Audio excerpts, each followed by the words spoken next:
akaibarikia, siku ya saba akaitakasa, kwa sababu katika siku hiyo alistarehe, akaja kufanya kazi yake yote aliyoiumba na kufanya.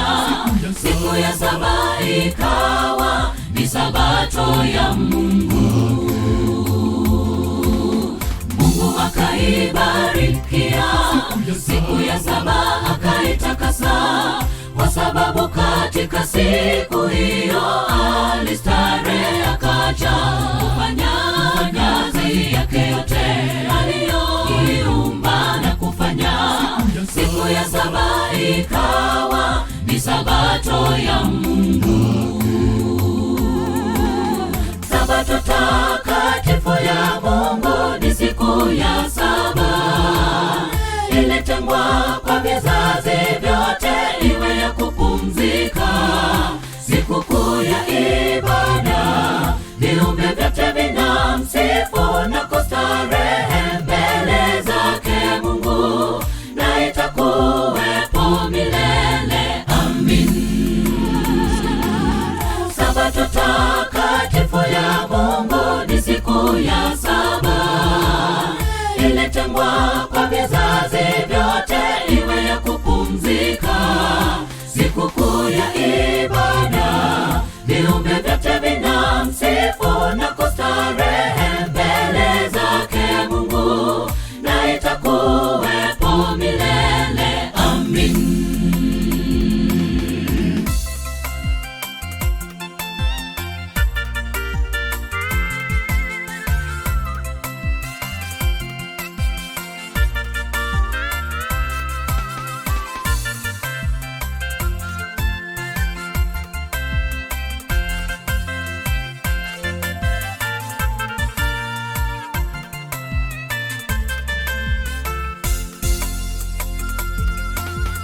Wanaoitunza sabato wanajifurahisha katika Bwana, na atawainua na kuwalisha urithi wake.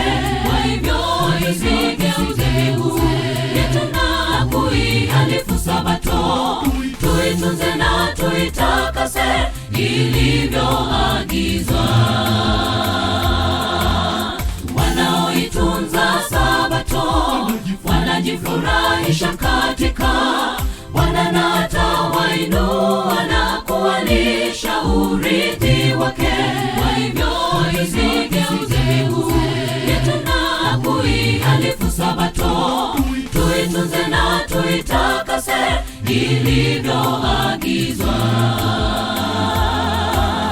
Sabato takatifu ya Mungu ni siku ya saba, ilitengwa kwa vizazi vyote iwe ya kupumzika, siku kuu ya ibada, viumbe vyote vinamsifu na kustarehe mbele zake Mungu, na itakuwepo milele. Amin.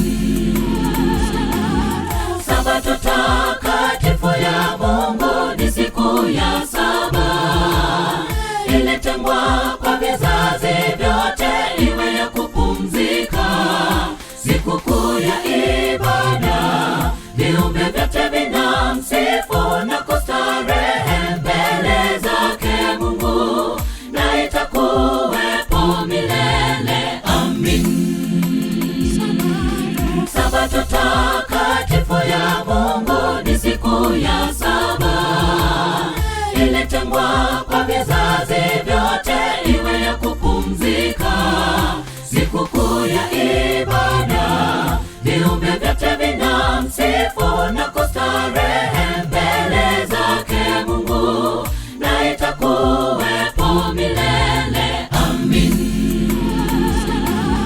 Sabato takatifu ya Mungu ni siku ya saba, ilitengwa kwa vizazi vyote iwe ya kupumzika, siku kuu ya ibada, viumbe vyote vinamsifu na kustarehe mbele zake Mungu, na itakuwepo milele. Amin.